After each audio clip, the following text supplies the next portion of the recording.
Now, you've been signed for a couple of years now. I mean, you've been relatively, successful in that period. I mean, has your life changed dramatically in that time? Yeah, probably. We've been together about 18 months, sort of, as a band. So the biggest thing was when we first sort of got discovered by record companies, we sort of left our jobs, which was a bit of a shock. Me and Paul worked together, so leaving the same company at the same time, it was a bit weird. But yeah, it's just around, just having a good time, really. That's all. As long as you're enjoying it, that's what counts. The main thing is around Chester and that. When we go back off tour, we just have the same life that we had before, really. The only difference is instead of going to work, we sort of go on tour, and we're on tour most of the time now. We played like 200 gigs last year, so that's the main difference, really, is being on tour.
I mean, in case people don't know the story, I understand that, you were signed after, rehearsing for something like 4 weeks. What was the actual story, Paul? Can you fill us in there? Well, it was sort of last autumn time. We'd all been mates for a while, and we'd been just sort of jamming at home with acoustic guitars. And the first thing we decided to do was make a demo of some of the songs that we had. And we made a demo, which all became singles in the end. And after we'd made the demo, we just went over to a rehearsal studio in Liverpool and basically hired some amps and just started jamming the songs. And in this rehearsal studio, there's loads of professional bands there, like Electrofiction and Cast and Space. And there was all sorts of A&R guys coming to see these bands. And one guy passed us and come in and ask for a tape, and we'd had this tape for a few weeks and we thought it was pretty naff, so we didn't play it to anyone. And he took it away, and that was on the Sunday, and then on the Thursday he asked us if we'd go down to London the next day and sign a deal.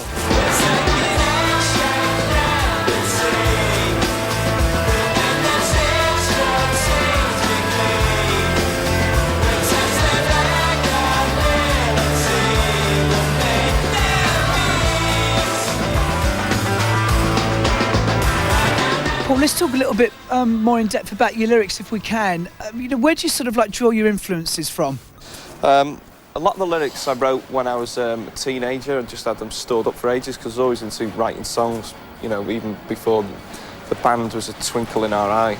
And I like a lot of things like The Goon Show and Monty Python's and a lot of Spike Milligan's stuff. So a lot of the wordplay and the lyrics and the characters sort of come from that, really. It's like quite an English thing.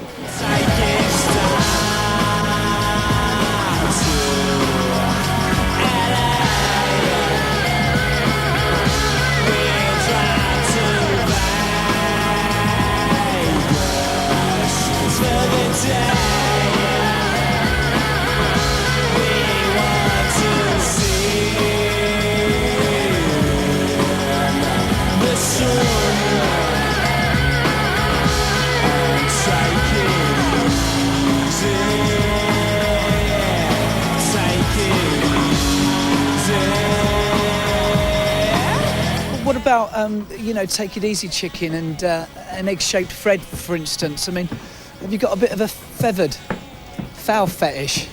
Yeah, I don't know where all that come from, really. It's like sort of eggs and Vickers and chickens and stuff keep coming back through the lyrics, but it's an old music hall, Monty Python type of a... They're just targets, aren't they? Let's talk about Stripper Vicar then. I mean, you mentioned the Catholic Church thing. Was it true that at one point you were planning to take a vicar and a stripper on tour? Did you actually investigate that? Tell us about that. We had a vicar and a nun because we wanted everyone to be happy, really. But then a lot of the venues that we had booked, once they found out we had a stripper on, they didn't have a licence to put it on, so we had to abandon the whole thing. It was a bit of a pain, really. But I don't know how we would have got them round in the tour bus.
Fair to say videos are a necessary evil, you know, something that you don't enjoy at all. Does that go for all of you, Stove, yeah? Well, the first couple we did, they were like, you know, 18 hours, you know, on a set, like, and like, you know, they try and make you do stuff like, you know, we're, you know, musicians instead of actors, sort of thing. So we didn't want to, you know, they were trying to act out parts and stuff like that. Just want to play. With the video for Wide Open Space, we wanted to just perform as a band because we were sick of running around and acting like buffoons in the previous videos. So we just pretty much set up and played as a band. I think we only played for about an hour. And then the director sort of made the video around us, and he got some guy in from Grange Hill. He was supposed to be a vampire or something. It looked good anyway, he had fangs and stuff. So.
So what about the album? I mean, you know, we've talked a little bit about, you know, what we can expect lyrically. What about sonically? I mean, how would you how would all of you kind of like, you know, describe the album?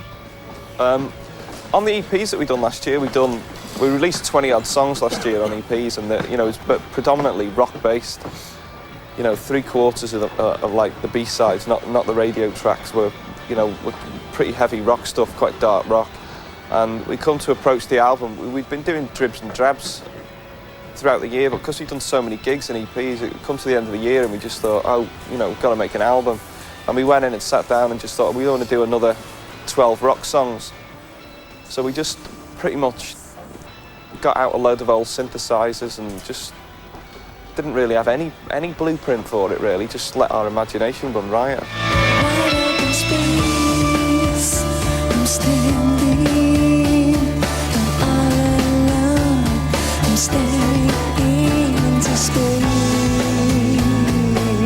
It's always quiet for now. Seedling, the roof comes in and crashes. I'm in a wide open space.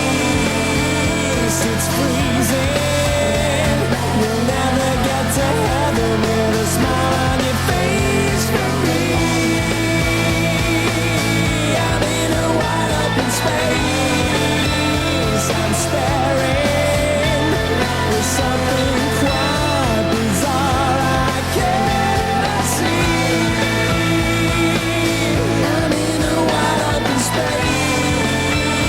It's freezing. You'll never get to heaven with a smile on your face for me. I'm in a wide open space. I'm staring with something quite bizarre I cannot see.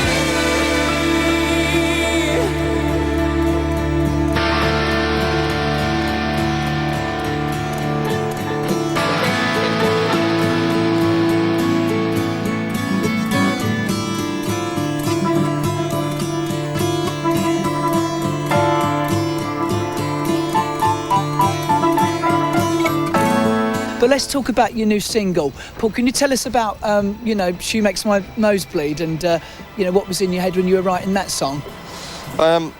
With She Makes My Nose Bleed, we originally sat down and wanted to make a song that combined a hip-hop beat with rock guitars. And that was like the basis for the whole song, really. And we sat in the studio and tried to do it just as a live band, then we tried to do it just in a hip-hop fashion, then we found that doing both, combining both together was the best way of doing it. She makes me bleed. Oh yeah, she makes me cry. She makes me sneeze. Oh yeah, she makes me sigh. So bring her on down, bring her on down from heaven. So bring her on down, bring her on down from heaven. Oh yeah, my only number must be. Bring her on down by the soles of her feet, slapping around and making it bleed. I'm back to my God and give it up if he will bring her on down from heaven. She makes me bleed. Oh yeah, don't know her name. She makes me freeze. Oh yeah, she's in my face. So bring her on down, bring her on down from heaven. Oh yeah, bring her on down, bring her on down from heaven. People say, where do you want to be in, 10 years or whatever. And, we don't really mention, a level where we want to be, like put a cap on, the success we want to have. Because that's sort of, it's probably holding you back. Some people, set goals to be on the front cover or something, or, just, get something in the charts or something. But, so we don't want to cap the success, really. Just keep going. It's been quite a gradual sort of climb since we started, really. So as I say, it's been all on our own terms. So as long as we keep going like that, and we do keep going up, then that's all we can, and we enjoy it as well. So bring her down, bring her down from heaven. So bring on down, bring on down.